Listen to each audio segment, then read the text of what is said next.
Assalamualaikum warahmatullahi wabarakatuh. Tabe selamat lingu nalatai salam sujud karendem malempang. Nah kawan hari samandiai yang menyukai banget YouTube-nya di Wirantian Intan. Sekarang saya mau membahas masalah pengobatan Ibu Ida. Oke, terima kasih sahabat-sahabat. Sebentar lagi saya akan membahas masalah ilmu-ilmu yang dipakai oleh Ibu Ida Dayak yang sekarang lagi viral banget. 1, 2, 3, rolling and action. Oke. Nyai, ini lagi viral pengobatan Ibu Ida nih. Nyai sendiri melihatnya sebagai orang Dayak, mungkin yang basic dulu gitu, maksudnya kayak ini bener nggak sih Bu Ida ini keilmuan Dayak gitu? Oke, benar nggak ya yang saya lihat Bu Ida ini sebagai pengilmuannya ilmu orang Dayak? Kita orang Dayak hampir seperti itu, karena yang saya lihat yaitu mempunyai leluhur yang selalu masuk ke dia untuk di saat dia mengobati orang-orang yang lagi patah tangan atau orang terkilir atau yang dia lagi obati, itu biasanya leluhur dia yang membantu dia. Seperti itu. Nah, Bu Ida ini sosoknya kalau di mata Nyai sesama orang Dayak, apakah memang maksudnya teknik-teknik pengobatan itu sering dipakai di kampung halaman atau seperti apa? Oke, untuk di kampung halaman sering nggak orang pakai seperti itu? Sering, banyak yang seperti itu. Banyak yang seperti itu. Tapi kan banyak orang yang tidak memviralkan. Karena Bu Ida ini kan memang keberuntungan dari Bu Ida, karena ada yang memviralkan dia seperti itu. Nah, Nyai, cuman untuk dalam hitungan menit meluruskan atau mungkin menyembuhkan orang yang memang patah tulang atau tulangnya bengkok atau seperti apa, itu kan nggak masuk di akal gitu. Nah, apakah memang ini juga karena ada mungkin lelaku atau perilaku Bu Ida yang memang dijalankan sesuai maksudnya keinginan leluhur dulu seperti itu? Iya, yang saya lihat kan leluhur dia selalu menemani dia. Makanya setiap kali dia mengobati, dia selalu nutup mata. Kadang-kadang mulut dia kayak berbeda. Itu kepala dia seperti goyang-goyang seperti ini. Itu kan leluhur yang masuk. Nah, setelah itu dia mentaati nggak dengan perintah atau yang disyaratkan oleh leluhur? Jawaban saya, dia sangat taat dengan yang larangan oleh leluhur. Seperti dia tidak boleh berpraktek, duduk, atau dia nggak boleh ngobatin orang di rumah. Jadi dia harus berjalan, harus kesana kemari untuk mengobati orang. Nah, itulah syarat-syaratnya dia seperti itu. Oke. Nah, ya ini kan juga Bu Ida ini rame karena memang ciri khas dia mengobati selalu pakai pakaian adat nih, ya kan. Sebenarnya itu sah-sah aja nggak sih, Nyai? Oke, bagi kita orang adat itu sah-sah aja, karena dia menandakan bahwa dia asli orang Kalimantan. Karena kita orang Kalimantan ya, untuk melakukan ritual kadang-kadang kita memakai baju adat kan seperti itu. Dan juga leluhur dia itu ya orang tua, kakek-kakek seperti itu. Dan juga selalu memakai baju adat. Nah, jadi dia pasti memakai baju adat. Oke, ya, tapi kan banyak juga yang bilang maksudnya baju adatnya ini maksudnya kalau kita bilang bahkan untuk suku Dayak yang memang terkenal karena sakral ya, akan spiritual. Baju adat ini baju adat turun-temurun nggak sih yang Nyai lihat mungkin? Oke, baju ini turun-menurun nggak sih? Jawaban saya ya pasti turun-menurun. Pasti memang yang sudah dia pakai udah lama sekali. Setelah itu dulu turun-menurun memang yang saya lihat seperti itu. Tapi yang sangat turun-menurun itu bukan baju loh ya sebenarnya, tapi gelang tangan dan gelang kakinya. Itu memang menyimpan energi-energi tersendiri nih. Ya, itu yang sangat luar biasa bagi saya. Nah, dari Bu Ida sendiri, berarti Bu Ida ini memang kalau kita bilang ada misi khusus atau orang yang spesial ya untuk bisa menyembuhkan? Oke, bukan dibilang misi khusus ya, itu memang udah diturunkan oleh leluhur. Dan itu memang harus kewajiban dia untuk membantu orang-orang. Jadi itu bukan dibilang bahwa kayak, oh ini memang dia diharuskan begitu. Itu memang udah, namanya kita punya leluhur, kita udah diturunkan, ya memang diwajibkan, kita memang harus menjadi pengobatan seperti itu. Nah, yang saya lihat seperti itu dia. Oke. Nah, dari cara Bu Ida bergerak atau menari dulu sebelum mengobati, itu juga ada ciri khas Dayaknya juga? Oh, ciri khas Dayak yang kalau orang kesurupan, apalagi kalau punya leluhur, pasti kepala pasti bergoyang-goyang. Pasti goyang-goyang ya, dan dia pasti nutup mata. Setelah itu dia nggak lama, dia pasti berduka. Berarti itu ada unsur dari, maksudnya mohon maaf ya, maksudnya kayak ada unsur kerasukannya juga di saat dia. Iya, itu kemasukan. Oh, dia memasukkan. Masukkan. Oh. Masukkan ya. Berarti Makanya dia setiap kali mengobati, sebelum dia mengobati pasti kolek. Pasti begini. Dan pasti ya, waktu saya melihat video aja saya senyum karena saya lihat ada kakek-kakek tua. Nah, Nyai, ini kan maksudnya Bu Ida sendiri entah kenapa maksudnya bisa tiba-tiba viral, tapi yang lebih viralnya ini tentang minyak bintang yang akan dipakai Bu Ida, dan ciri khas ini seolah-olah maksudnya sangat melekat dengan orang Dayak gitu, tapi yang dipakai minyak urut dari Bu Ida sendiri itu minyak bintang, maksudnya warna merah sebenarnya. Oke. Gini ya, saya langsung menjelaskan minyak bintang. Oke, mungkin Ibu Ida menamakan minyak dia dengan nama minyak bintang. Tapi ada yang banyak orang Dayak tahu minyak bintang itu tidak sembarangan orang itu punya.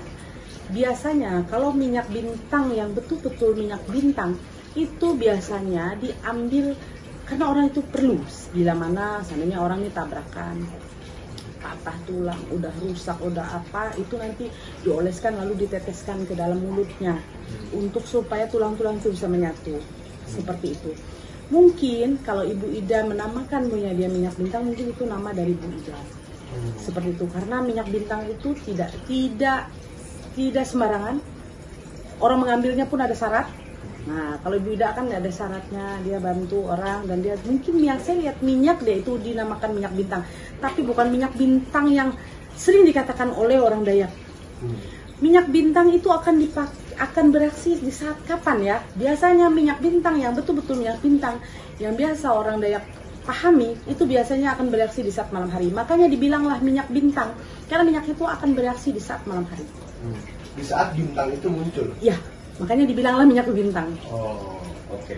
Nah, tapi menurut Nyai sendiri, pengamatan Nyai, minyak yang dipakai Bu Ida ini minyak apa namanya? Kalau saya lihat ya, itu minyak dari akar-akaran. Akar-akaran yang memang ada racikan dari mereka Ibu Ida sendiri. Memang turun-menurun yang saya lihat seperti itu. Tapi yang sangat sakti itu Bu Idanya, bukan minyaknya. Jadi seperti dokter, kalau yang saya lihat itu dokter operasi, selesai dioperasi, bedah, kan pasti ada obat pengobatannya untuk mengobati luka-luka ini yang bekas tadi diobati dengan minyak itu. Nah, yang saya lihat seperti itu. Dan minyak akar-akaran ini memang biasa dipakai orang Dayak gitu. Banyak ada yang memakai minyak-minyak yang warna merah seperti itu ada. Biasanya akar merah orang bilang, tapi kita nggak paham ya dari Bu Ida dia memakai racikan-racikan apa. Karena itu di setiap kali minyak racikan-racikan minyak-minyak itu dari turunan-turunan itu berbeda-beda. Berbeda-beda. Seperti itu. Oke. Tapi selain itu kan ciri khas Bu Ida juga ada di dalam pengobatan dia menyelipkan asma-asma Allah nih. Nah, menurut Nyai sendiri seperti apa sih? Apa karena memang keturunannya Bu Ida ini memang Dayak yang Islam atau seperti apa sih penyebarannya sebenarnya? Oke, kalau dibilang keturunan Dayak dia Islam, mungkin keturunan Islam. Tapi bagi saya dia melakukan pengobatan ini dia sambil siar. Ya siar, yang saya lihat seperti itu. Jadi bukan karena dia turunannya memang Muslim, tapi ya mungkin itu keturunan dia Muslim, dari leluhur dia mungkin Muslim, tapi untuk dia sekalian bagi dia bentuk berdakwah buat masyarakat, seperti itu yang saya lihat. Tapi saran saya sangat luar biasa dia. Bu Ida saya bangga, saya orang Dayak dan dia orang Dayak. Bagi saya seorang Dayak bangga kepada Bu Ida. Kenapa? Dia bisa membantu siapapun yang sedang kesusahan. Bagi saya sangat luar biasa. Nyai, tapi memang kan banyak pertanyaan juga nih, mohon maaf rada mungkin berbahaya pertanyaannya, tapi orang Dayak ini tapi bukan mayoritas itu bukan Muslim. Oke, orang Dayak itu mayoritas tidak Muslim. Ya, banyak kayak di Kalimantan Tengah orang Dayak hampir kita agama Hindu Keharingan, tapi ada juga yang pindah dari Hindu Keharingan pindah ke Kristen. Tapi ada juga yang ikut suaminya Muslim atau ikut pasangan dia beragama Muslim, itu ada. Tapi di daerah-daerah tertentu juga ada Dayak yang memang Muslim. Oh, ada banyak karena ada yang turunan memang turunan dari Muslim. Seperti Banjarmasin kan banyak orang Dayak, tapi mereka kan keturunannya memang Muslim, jadi beragama Muslim. Kan seperti itu. Kayak kami ke orang Kalimantan Tengah, orang Dayak asli kita orang Kalimantan Tengah itu Hindu Keharingan namanya.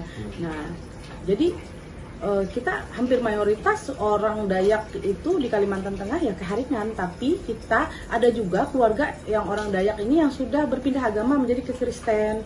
Nah, kayak ada juga setelah itu menikah lagi dengan keturunan menikah lagi dengan yang Muslim, ada banyak. Jadi belum tentu orang Dayak itu belum tentu bukan agama Muslim juga. Enggak, tapi hampir ada yang Muslim, ada yang Kristen, ada yang Hindu. Karena memang agama leluhur dulu seperti itu. Oke. Nyai, ini kan maksudnya Bu Ida ini juga viral karena maksudnya bisa menyembuhkan hanya hitungan menit dan ya dokter-dokter juga bingung, ada yang nggak masuk akal ya. Ya sampai pro kontra. Tapi ini termasuknya maksudnya kalau memang sudah bakat begini berarti nantinya hingga nanti tuh Bu Ida akan terus bisa menyembuhkan. Pasti akan seperti itu, kan keturunan, kan ada leluhur yang bantu. Yang kalau kita punya leluhur itu kadang-kadang kita juga nggak masuk akal apa yang terjadi kan seperti itu, karena berbeda. Cuma kalau ada syarat-syarat yang dilanggar bisa membuat si kemampuan ini bisa berkurang. Bisa berkurang kalau kita melanggar aturan dari leluhur seperti itu. Jadi memang maksudnya biasanya aturan-aturan seperti apa sih Nyai? Walaupun berbeda-beda ya maksudnya. Berbeda. Mungkin ada pantangan-pantangan seandainya kita dilarang untuk melakukan hal yang salah, ada atau nanti kamu setiap ada yang kamu harus memberi persembahan kepada leluhur, ternyata kita lupa atau kita ada janji dengan leluhur waktu kita mengambil ilmu itu, kita berjanji ternyata kita tidak mentaati janji kita, biasanya dia akan sedikit akan hilang. Seperti itu. Nah, Nyai, cuman untuk ini kan kemampuan dari leluhur gitu. Nah, Bu Ida sendiri kan nyentrik dengan gaya pengobatannya tapi tidak memungut biaya, Nyai. Gimana Nyai menurutnya? Bagi saya sangat luar biasa Ibu Ida ya. Dia pengobatannya dia tidak memungut biaya, tapi cara dia bagaimana supaya dia bisa dapat untuk dapat keuangan atau dia bisa ada sedikit rezeki dengan cara apa, dia menjual minyaknya itu, obatnya itu. Bagi saya itu wajar-wajar aja. Kan seperti itu, kan kasihan juga Ibu Ida, dia bantu orang ke sana kemari ternyata dia nggak dapat apa-apa, kan kasihan. Kan seperti itu, dia juga butuh biaya untuk di perjalanan atau buat dia makan anak suaminya atau keluarga, kan seperti itu. Makanya bagi saya seorang saya asli orang Dayak Ngaju, saya salutkan Ibu Ida, saya mengakui saya sangat luar biasa, saya bangga. Nyai, cuman dari sisi Nyai sendiri maksudnya sah-sah aja untuk menggunakan kemampuan itu ya? Sah-sah aja, selama kita membantu orang. Tapi kalau kita mempunyai kemampuan kita melukai orang, menyantet orang, membunuh orang, bagi saya tidak sah itu. Kenapa? Kita tidak boleh melukai orang, apalagi kita punya leluhur, kan tidak boleh. Kan seperti itu. Nah, tapi dibalik kembali lagi ya, maksudnya kita kembali sedikit ke minyak bintang. Minyak bintang yang aslinya sendiri udah pernah lihat dulu? Saya pernah melihat minyak bintang, karena saya punya kakek mempunyai. Jadi kakek saya punya minyak bintang itu. Jadi saya bilang minyak bintang itu tidak sembarangan orang punya. Ada nggak ya orang yang bisa punya minyak bintang? Ada, tapi pasti ada cerita sejarahnya dia. Apa dia dulu pernah tabrakan, atau dia pernah kecelakaan, atau dia pernah jatuh, atau dia itu pernah ketimpa alat berat, atau dia itu pernah ketimpa kayu besar, seperti itu. Pasti ada sejarahnya mereka mempunyai minyak bintang itu. Seperti itu. Katanya juga ada kabar bahwasanya minyak bintang ini salah satu minyak yang nggak pernah habisnya. Maksudnya setiap dibagi, ntar kurang, ntar bisa nambah lagi, itu benar nggak? Betul. Itu betul. Oke. Itu Nyai sendiri mungkin dapat cerita, maksudnya minyak bintang ini memang fungsinya untuk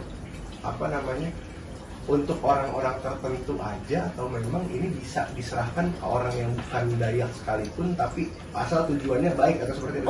Ada juga orang, kadang-kadang orang dari Pulau Jawa yang datang ke kakek saya tuh, ada yang dari Pulau Jawa yang memang dia butuh, anaknya tabrakan, dia minta, ada dikasih kok. Bisa sampai ke Pulau Jawa, bisa. Semua itu mau dari manapun boleh, yang penting dia butuh atau bekas tabrakan atau apa seperti itu. Dan cara memakai minyak bintang ini bukan dioles? Ada yang dioles, kalau mau cepat diteteskan di mulut. Sejenis kayak dikonsumsi gitu jadi? Ya, tapi nggak banyak, biasanya 3 tetes. Dan kalau untuk barang yang otentiknya, yang Nyai tahu sendiri itu warnanya apa sih minyak bintang, merah juga atau seperti apa? Nggak merah sih, warnanya sih agak-agak hitam. Bukan merah yang seperti dipakai Bu Ida? Enggak, warna hitam pekat. Nah, dan Nyai pernah menyaksikan sendiri katanya efek dari si minyak bintang ini? Saya punya cerita, saya punya om. Ini saya cerita akhirnya jadi panjang ya.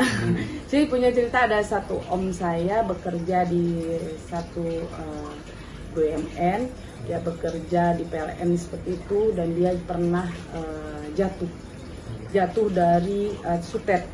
Mungkin dia pakai pengaman, tapi dia merasa dia menyantol pengaman itu secara, dia rasa itu pas.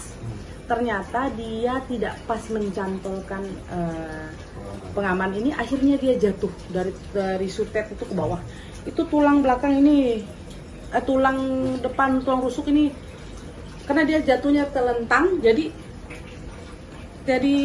patah dan ketindih itu. Setelah itu di dalam itu udah waktu di ronsen, waktu dimasukin ke dalam tabung untuk ronsen itu udah bantu di dalam itu udah nggak karu-karuan karena harus operasi. Setelah itu dari Palangkaraya dibawalah ke Banjarmasin, masuk ke rumah sakit di Banjarmasin. Di rumah sakit Banjarmasin mau dioperasi.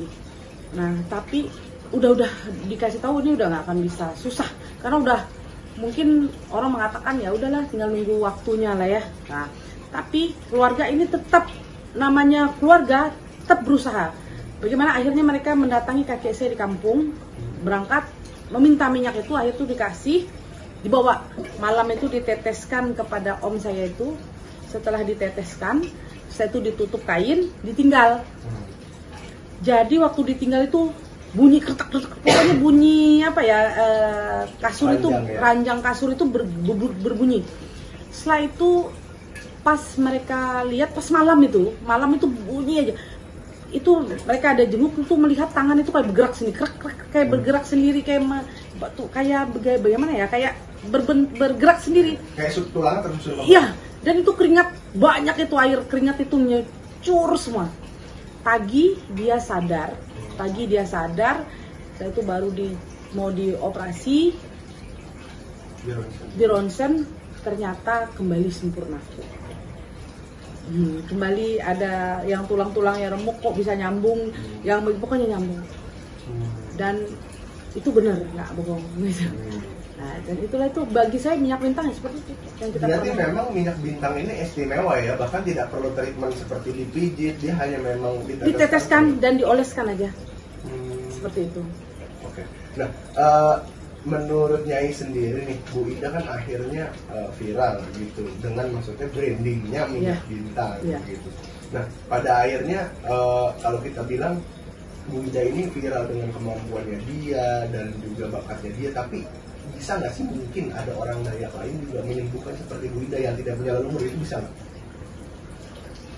Jawaban saya bisa kalau dia mempunyai minyak turun menurun, pasti bisa. Ada minyak yang dioleskan, diurut, bisa, ada yang seperti itu ada. Tapi jawaban saya jujur, orang nanya kesaktian Ibu Ida ya, kesaktian dia ada di diri dia dan di leluhur dia. Tapi saat dia sudah mungkin sudah tua atau dia sudah tidak ada, maaf ya, ya kita nggak tahu turun nanti itu akan dipilih, tidak sembarangan. Saya lihat seperti itu. Tapi kalau orang Dayak sendiri pun yang tidak punya leluhur tetap bisa dengan minyak-minyak tertentu kan? Bisa aja. Tapi biasanya minyak yang terkenal lagi apa sih di Dayak? Oke, banyak. Ada macam-macam ya. Ya, yang buat menyembuhkan itu. Menyembuhkan. Ada namanya minyak seluang belum. Ada. Jadi itu buat orang yang luka, bacokan atau apa yang udah, kata orang tuh udah sekarat lah. Jadi ditetesin minyak itu, dilempar ke sungai, bila mana itu darahnya itu tadi dimakan sama ikan seluang, itu dia bisa kembali hidup, bisa kembali normal lagi. Namanya minyak seluang belum. Yang saya tahu setelah itu ada juga minyak sambung nyawa, banyak macam lah. Tapi kenapa dari Dayak ini memang ciri khasnya selalu minyak? Oh ya, kan kita memang turun menurun pasti ada minyak yang diturunkan oleh leluhur itu. Kayak saya aja kan ada minyak sendiri yang diturunkan oleh leluhur. Ada minyak yang khusus untuk membuat benjol. Orang karena tumor payudara, orang karena kelenjar getah bening itu diolesin bisa kempes. Yang susunya udah mau pecah tinggal diolesin juga bisa ada. Makanya itu kan turun menurun. Jadi kita susah, bingung kita. Memang ini yang biasanya yang akan diturunkan itu keturunan dia memang mengobati, dan itu tidak pernah ini saya kasih kamu, ini kasih, nggak bisa. Biasanya itu orang yang memang mengobati. Ini dia keturunan dia mengobati, biasanya dari turun menurun tuh menyerahkan. Kayak saya punya kakek, oh ya kamu yang mengobati, sekarang kamu yang pelihara, seperti itu. Jadi tidak asal-asalan. Oke. Tapi kan maksudnya kalau kita bilang ada nggak sih mungkin kalau ada ciri khas ini kan yang namanya tradisi ya kan, tradisi. Tapi kan memang kebanyakan dari Dayak ini justru lebih ke arah kimia gitu. Mungkin ada nggak sih bahan-bahan khusus yang memang hanya bisa ditemukan di Dayak yang biasanya memang dibikin minyak? Oh banyak macam. Ada yang bahan khusus yang bisa dibikin minyak tuh banyak. Akar-akaran banyak. Kayak saya sendiri juga punya akar-akaran yang dibikin buat untuk minyak. Memang ada. Oh gitu. Ada.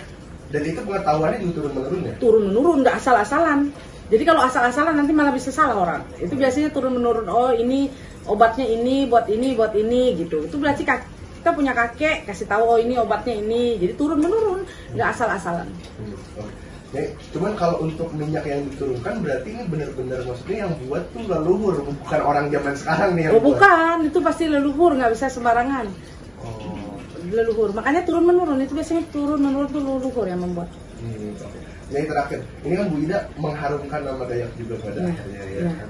Dirimu sendiri mungkin apa ya kalau kita bilang kayak ngelihat Bu Ida ini terus di situ pengen menyampaikan apa sih mungkin pesan-pesan untuk Bu Ida ini? Oke, pesan-pesan saya kepada Bu Ida hanya satu, terus berjuang membantu siapapun. Menjaga utus Itah Dayak. Bagaimanapun cara kita menjaga utus Itah Dayak. Jadi kita menjaga keturunan kita nanti yang orang Dayak supaya bisa menghargai budaya Dayak. Tapi ada satu lagi nih kayak jadi senang nggak sih Nyai dengan adanya orang Dayak yang bisa menyembuhkan juga dan terkenal karena kan Dayak ini kayaknya kesannya kan kesan seram gitu ya. Orang mengatakan orang Dayak tuh seram. Nah enggak, orang Dayak tuh nggak seram kok. Orang Dayak tuh baik, sangat baik. Bagi saya sih suatu kebanggaan. Saya bangga karena dia membawa Dayak. Kita orang Dayak memang seperti itu. Ciri khas kita orang Dayak seperti itu. Ciri khas kita orang Dayak sederhana aja. Ya udah nggak pakai sendal, jangan nggak pakai sendal. Pakai baju biasa aja. Kita seperti itu. Kayak saya aja kalau sudah pulang ke kampung, pulang ke Palangkaraya, kalau saya mau pergi ke hutan, saya nggak pakai sendal. Itu khas kita, memang ciri khas kita. Jadi kita tidak pernah malu dengan ciri khas adat kita sendiri. Tampil apa adanya. Kita tampil apa adanya. Kita bangga dengan kita utus